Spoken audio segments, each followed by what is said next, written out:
మీరు అనొచ్చు, సిస్టర్ మరి మీరెందుకు తలకి ముసుగు కట్టారు అని అనొచ్చు. అనేకులు ఏలెత్తి చూపించకుండా, నా యేసయ్య నామానికి అవమానకరంగా ఉండకుండా నేను ఇలాగే ముందుకు వెళ్ళాలని నేను ఆశపడుతున్నాను.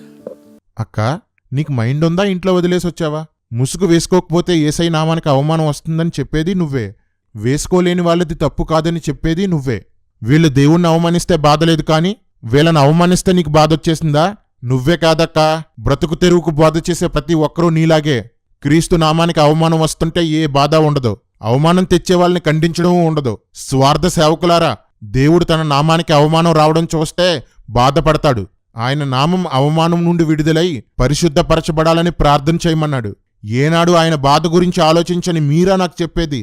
వారు ముసుకేసుకోకుండా దేవుని నామానికి అవమానపరుస్తున్నారని నువ్వంటున్నావు కదా, మరి వాళ్ళకు గుండులు చేర్చి నువ్వు కూడా దేవుని నామానికి అవమానకరంగానే చేస్తున్నావు.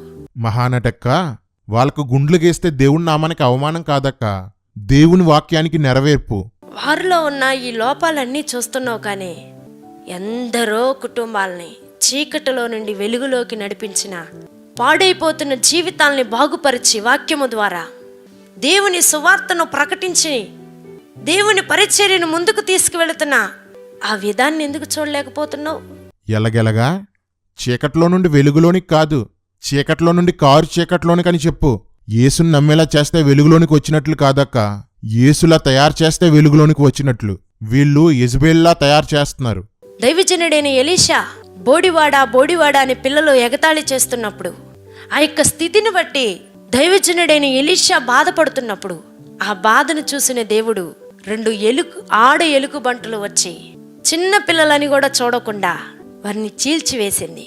ఎంతో మంది దైవజనురాండ్లు నువ్వు చేసిన ఎడిటింగ్ని బట్టి, గుండులు చేసిన విధానాన్ని బట్టి ఎన్ని ఎలుగుబంట్లు వస్తాయో మరి చూడు. అక్క, ఇదేమైనా సూపర్ పాయింట్ అనుకున్నావా? పదే పదే చెప్తున్నావు. నీకసలు వాక్యమే తెలీదక్క.